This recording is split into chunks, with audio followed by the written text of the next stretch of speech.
What's up, guys? We're back. My hair won't listen, and I'm ready for some stories. Let's get in it. Maybe your dog shouldn't shred the mail. Not my story, but my dad's that he mentioned.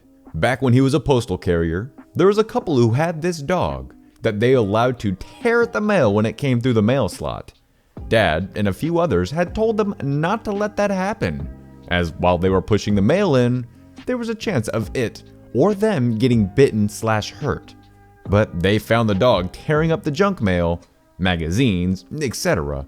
This was the 1980s, so a lot more letter mail to be hilarious. So one day, he's coming up with the mail and sees that the couple's social security checks, both of them, are coming in. And since he knows that this dog is going to attack and destroy the mail, all with the two older people cheering it on, he puts the mail together, folds the magazine around it, and puts it in.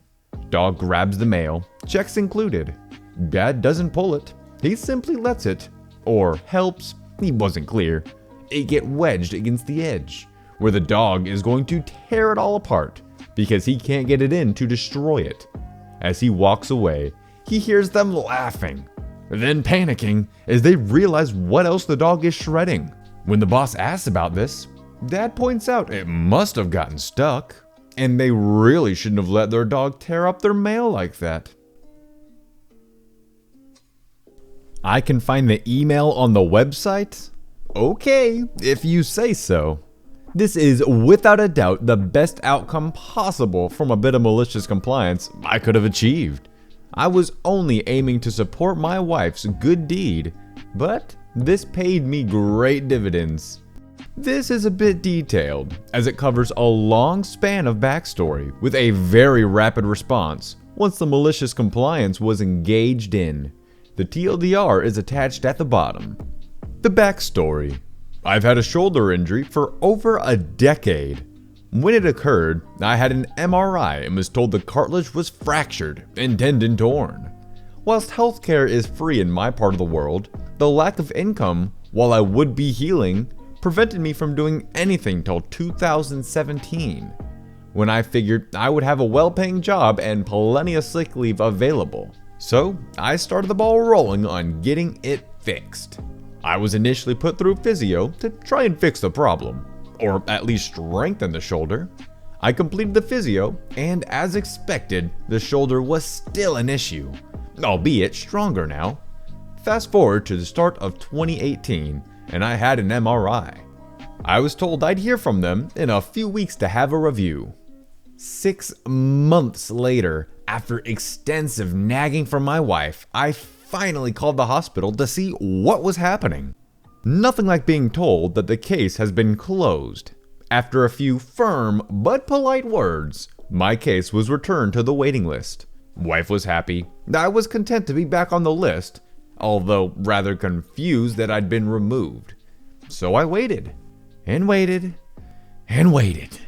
The setup. My wife is a loving woman, and I'm damn lucky to have her.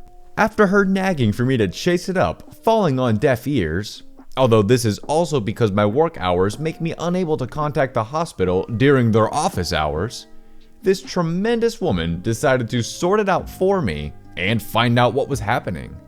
i.e., am I still on the waiting list? After all, it was now almost 18 months since the MRI had been taken. My wife contacted the hospital after being transferred a few times, was connected to the right department. Unfortunately, she got stuck with an absolute Karen. The response from Karen after hearing my wife was to tell her she's not authorized to discuss the case with her. I've made it very clear in the past that my wife is authorized to act on my behalf. I can only assume later that this must have been due to the reactivation of my status via phone. My wife tried convincing her that she didn't require any details. All she wanted was for Karen to confirm if I'm still on the waiting list. Karen, however, wouldn't give up so easily and continued to block my wife's request. Could Karen call me to inform me of my status? No, blocked. Could Karen email me? Blocked. As you can imagine, my wife was getting a little frustrated by now. Finally, Karen did something useful. Since she wasn't going to contact me, I could contact her. My wife reminded her that calling during office hours wasn't possible. Karen countered, saying that's okay, he can email us. Wife: thanks, Karen. What's the email address? There isn't any on our paperwork. Karen: that's okay, it's on the website. Wife: I have a pen and paper. Could you please tell me the email address? Karen: it's on the website. You'll find it there. Wife: whereabouts on the website? Karen: you'll find it on the website. Wife: I understand you're telling me it's on the website. What I'm asking is where on the website is it? What should I be looking for? Karen: I told you it's on the website. At this point, my wife was frustrated and tired from trying to jump through Karen's hoops. She thanked Karen for her time and finished the call. Frustrated, my wife contacted the local member of parliament for advice on how to resolve the situation. During my evening drive, I listened to my frustrated, annoyed wife. She regaled me with the pointless call to the hospital, and then her markedly better call with the local MP, member of parliament. I felt anger and annoyance. My wife had tried to do something lovely and had cooped poor treatment from the hospital. My wife told me when I got home I was going to write an email to the Minister of Health, as that was the MP's recommendation. After a moment's thought, I told my wife no. The malicious compliance. I arrived home and told my wife I was thankful for her time and effort, but it was alright. I would take care of the situation now, and I'm sorry she had a hard time that day. I opened my laptop and downloaded a program. This program is designed for marketing. It will scour through a website and pull any contact details, email address, name, title, contact numbers, etc., and compile them for people to then cold call employees of a company. I typed up an email detailing my case, history, being dropped off and returned to the waiting list, my concerns about the validity of an 18-month-old MRI, and the supportive, albeit succinct, advice from Karen. I identified her department and name-dropped her a few times in the email. Returning to my email sender program, I found a healthy 768 email addresses. After some thoughtful reflection, I removed any email addresses that didn't belong to the hospital, leaving me with a still rather healthy 300 plus email addresses. Copy-paste into the to field, then, to continue to up my game, I CC'd in the Department for the Minister of Health, the Minister of Health, Shadow Department for the Minister of Health, Shadow Minister of Health, and then the local MP. I returned to my email and thanked the MP for their assistance, emphasizing how thankful I am as we are in the middle of an election. It's amazing how helpful politicians are around election time. I reread the email one more time to make sure I'd captured everything I wanted. It needed just one more item to highlight the importance of the email. I would like to thank Karen for the support liaison, for the limited support she was able to offer my wife, despite her not being apparently authorized. I would also like to thank Karen for her clearly perfunctory instructions that the email addresses I needed to contact was on the hospital website, albeit with no additional information as to the location of the email addresses. I had to do some searching. Having followed Karen's instructions, I have found this email on the hospital website. Admittedly, it was only one of 319 at-hospital email addresses I found.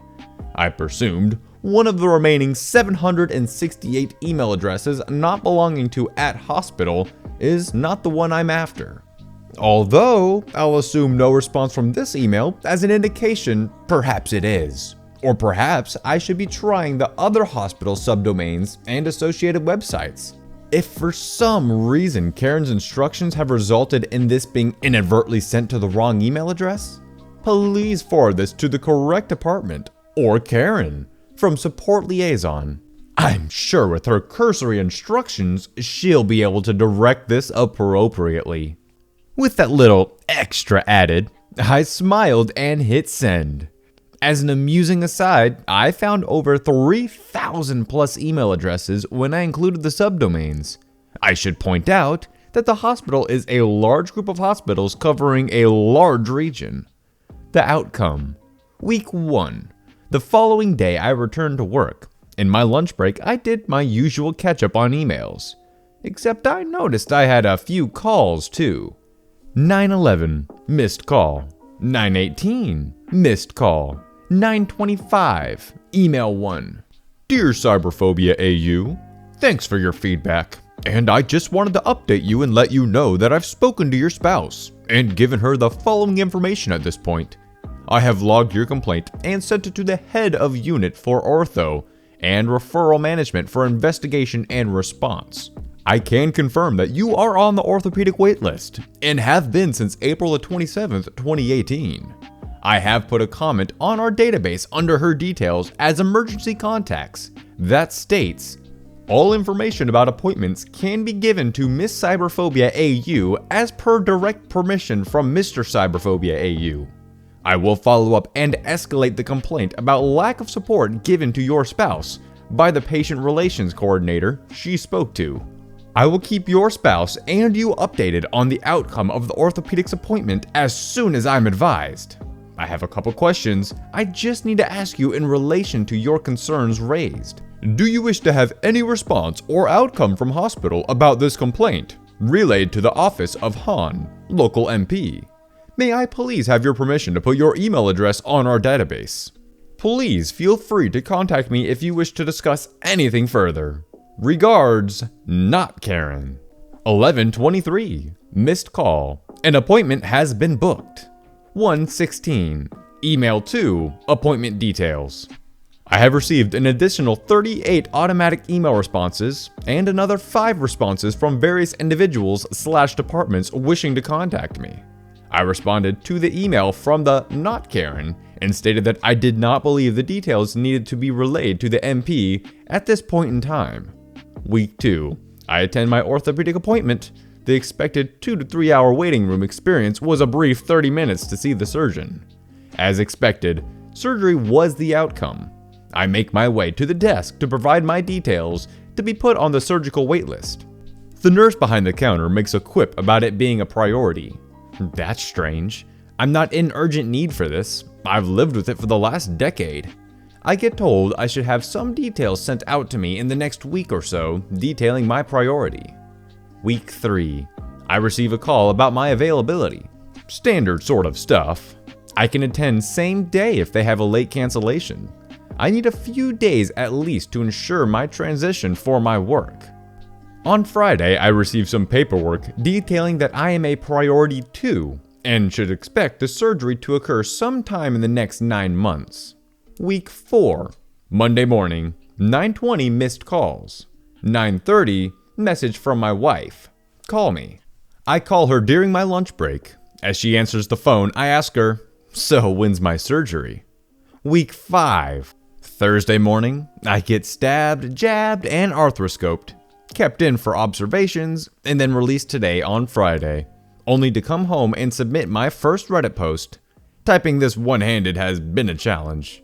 My wife received a call checking up on things, and to inform her that Karen has undertaken a review of procedure, and if my wife would like a formal apology from Karen. Whilst my wife was frustrated by her actions, an apology wasn't needed. Knowing she had been updated on how to handle things so others wouldn't face a similar situation was enough for us both. Not to mention my exceedingly short turnaround for surgery. Alright guys, I hope you enjoyed the video, and if you did, consider subscribing, leave it a like, and maybe a share. Anyways, I'll see you in the next one. Peace out.